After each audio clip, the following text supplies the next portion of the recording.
What's up? What's happening? What's going on, everybody? Welcome back to Animation. I'm started for anything and everything animation. I already screwed that up. Darn it! Including sometimes live action. And guys, I can easily say that we're into the greatness again. We took a head dive first off a cliff with the god-awful piece of crap that was Power Rangers Turbo. But now we come to what is arguably the best season of the entire franchise. Power Rangers in Space. There's not much more to say, so let's grab our bottles of water. Don't forget to stay hydrated. And let's get this started.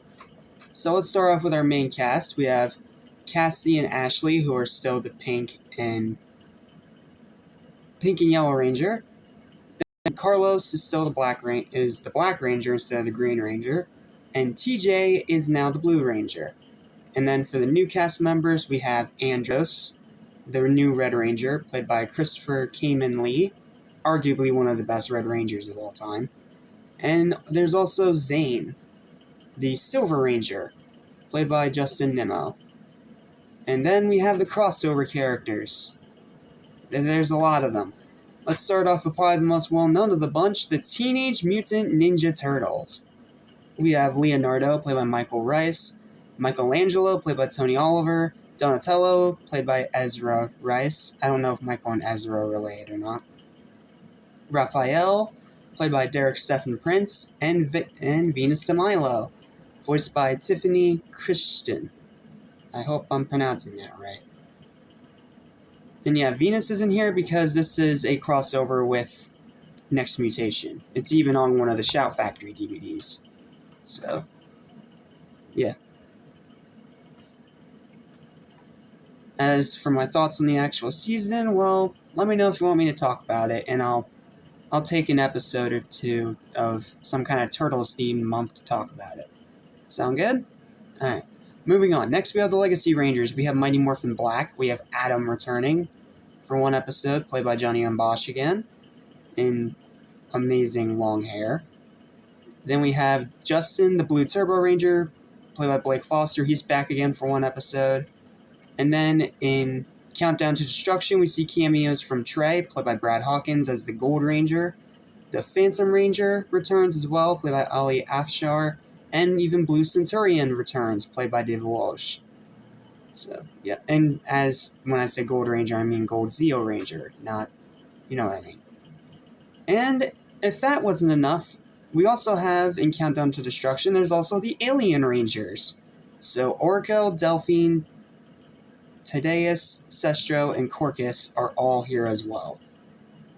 And then if that wasn't already a huge cast, then we get to our actual supporting characters. We have Bulk and Skull again, as well as Alpha, and for the last time, Zordon. Yeah, I think it's no secret that this is Zordon's final season. So yeah. And then for the new ones, we have Dekka, the voice of the Astro Megaship, voiced by Julie Madalena. Sorry if I'm mispronouncing your name. Then we also have Corone, the good version of Astronema, played by Melody Perkins. Taikwa, played by an unknown actress. She's some random rebel that's in 3 episodes. That's about it. Professor Phenomenus, played by Jack Banning, who ends up paired with Bulk and Skull, and then later ends up also transitioning into Lost Galaxy, which is also going to be Bulk's final season as well. But this is Skull's final season, too. Outside of a cameo at the very end of Samurai that I'll talk about when we get there. And then finally, for the supporting cast, we have Adele Ferguson, played by Aloma Wright. Another random character that's in more than one episode. That's why I included it. Okay, now let's get to the villains. There's a lot of them. Let's start with what the coolest ones are the entire season, arguably the entire series. The Psycho Rangers. We have Psycho Red, played by Patrick David, Psycho Blue, played by Wally Wingert, Psycho Black, played by Michael Mays, Psycho Yellow, played by Camera Walton, and Psycho Pink, played by Vicky Davis. seriously, the Psycho Rangers are awesome. They're awesome in design, they're awesome in voice, they're awesome in concept, and they're even more awesome in execution, seriously. I'm pretty sure everything that's been said about the Psycho Rangers has already been said. They are awesome, and they are some of the best villains of the entire franchise. Need I say more? Moving on from there, we have Dark Spectre, played by Christopher Cho. He's the final big bad of this entire era of the franchise. Then we have Astronema, the other version of Astronema, played by Melody Perkins, being just amazing in the role. Like, not only does she sell the emotional moments well, but she manages to also be as hammy as possible. Especially in the Ninja Turtles episode, which is just funny. Then we have her second-hand man, Ecliptor, voiced by Lex Lang, and Darkonda, voiced by Steve Kramer. And then for the Foot Soldiers, sorry, I had something in my eye. We had the Quantrons. They're fine. They're robots. Not really much more to say. And then we have a return of a huge bunch of characters from the past seasons. We have Lord Zed, Rita Repulsa, Godar, Finster, the Z-Putties, Tenga Warriors, Master Vile, King Mondo, Queen Machina, Prince Sprocket, Clank, Orvis, Cogs, Divatox, Ragog, Porto, and Piranatrons. Yeah, there's a lot of villains in this season, like I already said. And that's not even counting the Monster of the Week villains that I don't count, because that would just take forever. Moving on from there, let's talk about the weapons. The universal one for this season is the Astro Blaster, a little sidearm pistol. Because these Rangers are projectile-oriented when it comes to their universal weapon. And then we get to their weapons that are very unique to one another. For the Red Ranger, you have arguably one of the coolest things ever designed in the entire series, the Spiral Saber. Like, the Spiral Saber is an awesome design, and it's even cooler in the show. Like, think of it as like a giant drill head as a sword blade. That sounds impractical, but it's Power Rangers. So they find a way to make it work, and it looks awesome. Then you have the Lunar Lance, which is okay, that's the Black Ranger's weapon. Then you have Astro Axe. Again, we've had axe weapons before in Power Rangers, so that's nothing new. That's for the Blue Ranger. The Star Slinger for the Yellow Ranger, which is a weird slingshot blaster thing. It's so weird. And then the Satellite Stunner, which is a little ray gun that actually looks like a satellite. It's weird. And then the Lunar Lance, Astro Axe, Star Slinger, and Satellite Stunner all combine together to make the Quadro Blaster. And then the Spiral Saber, I think, has its own, like, unique gun mode, so that's why it's not in the combination, which is weird. I think it's the only time in the series that the Red Ranger's weapon is not part of the main combined weapon. Again, that's weird. Like, we very rarely ever see that. And then for the final weapon for the Silver Ranger, the Super Silverizer. It's pretty much a more advanced, powerful version of the Astro Blaster. Moving on from that, there is a Battleizer in this season, unlike in Turbo, and it's pretty simple. It's battleized armor. It makes the suit more bulky, and it has these giant wings. Very simple in design, but it's cool. I don't mind the battleized armor, but it is specific to the Red Ranger. Moving on to the vehicles, we have the Galaxy Gliders, the Space Hoverboards, as I'm going to call them. There are one for each Ranger, except for Silver, he has his own stuff.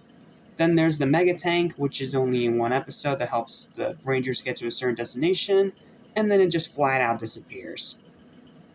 Yeah, I don't know how to explain that one either. And then the Silver Ranger surprisingly gets 2 vehicles in this season. He gets a Silver Cycle, he gets a motorcycle, and he gets a Galactic Rover. You know, like a moon rover. That is apparently strong enough to take on bad guys. Like, it's Power Rangers. You gotta suspend your suspension of disbelief. Moving on from that is the Zords. There's a couple in this one. There's the Astro Mega Shuttle. There's the Astro Mega Ship. the Delta Mega Ship, the Mega V 1 through 5, because 1 for each Ranger, and then for Silver Ranger, he gets a Mega Winger. Pretty much a mechanized version of the Falcon Zord from MMPR, pretty much. And then for the Megazord, you have a decent variety here this time around. You get the Astro Megazord, the Delta Megazord, the Astro Delta Megazord. First time in the entire franchise, by the way, that they combine 2 Megazords together. First time in the series that they've done that, which is cool. Then there's the Mega Voyager and the Winged Mega Voyager. Obviously, that being when the Mega Winger combines with the Mega Voyager and all 6 Rangers fight together. And then for the Ranger colors of the season, pink, yellow, blue, black, red, silver. Yeah, that's the extent of that. Now let's get to the essential episodes of the season. And this one, a whole big chunk of this season is actually pretty pivotal to the plot. There's 43 episodes of the entire season, and of the essential ones, there's 31. So either way, you're going to have to take out at least a day of your time to watch this season. And when I get to my final thoughts, I'll explain why. So here's all the episodes that are essential. From Out of Nowhere, Part 1 and 2, that's the season pilot. Then shortly after that, literally only the 3rd or 4th episode of the season, you have Shell Shocked, that's the Ninja Turtles crossover. Then you have Never Stop Searching, which is the episode about Andros' guilt when Corone gets kidnapped, way back when they were kids.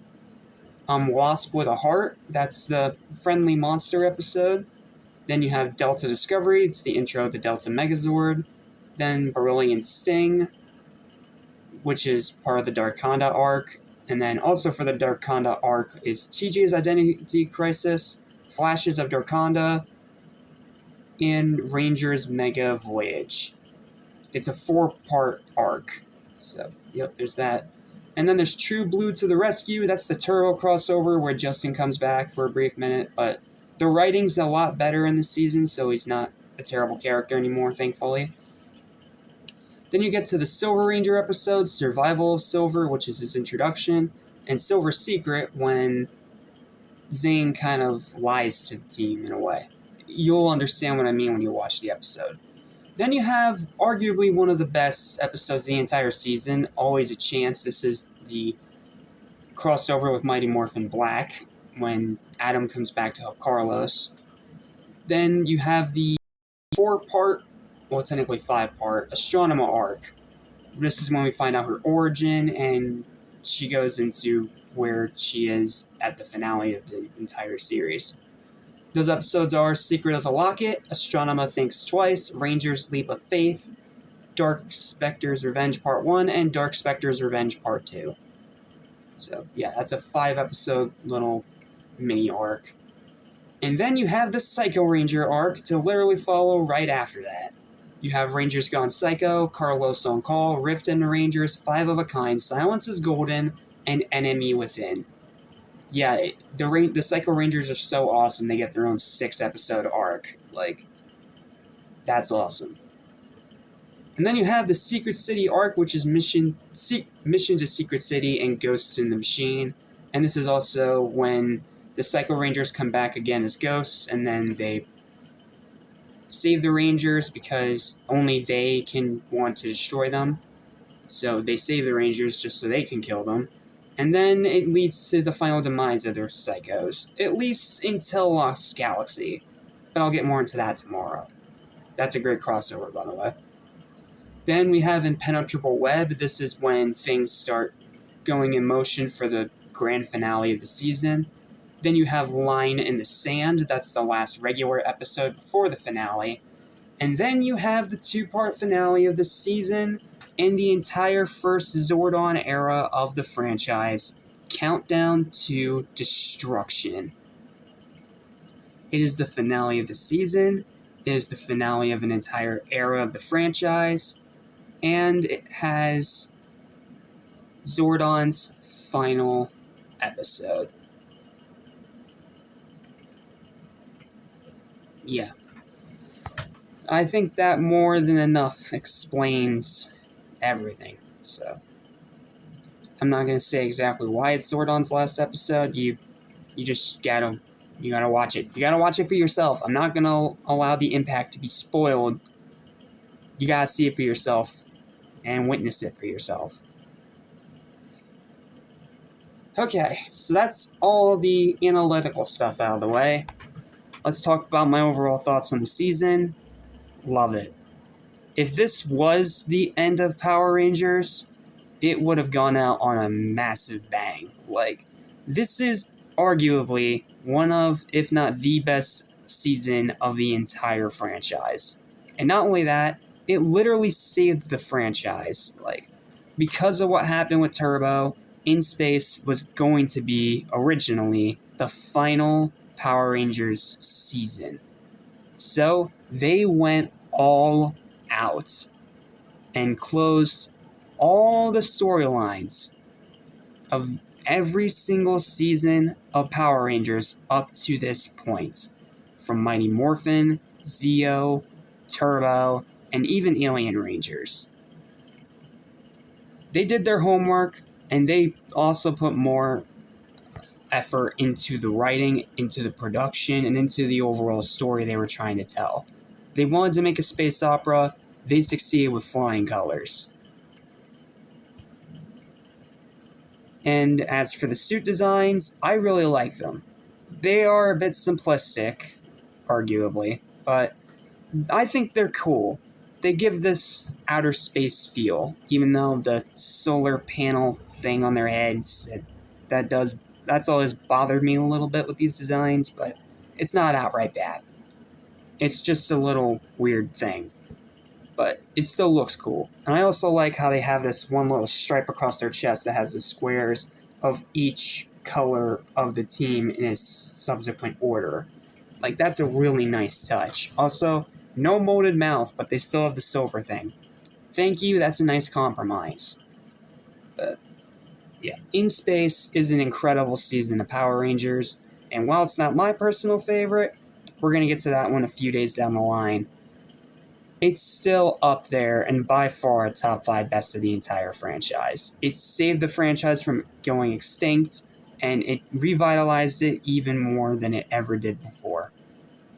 Power Rangers in Space is a phenomenal season of this franchise that literally allowed it to keep going. If In Space wasn't as amazing as it is, we wouldn't be talking about Power Rangers. This would be where the month would end. But thankfully, it saved the whole franchise from getting canceled and instead revitalized it entirely. Now, granted, it would take a little bit of a step backwards again when it comes to Lost Galaxy, but pretty high in quality. But In Space is a fan favorite, and rightfully so. It is smart, it is sharply written, it's action-packed, it's dramatic, it's funny, and it has one of the best finales in all of television. Yes, I will fight you on that.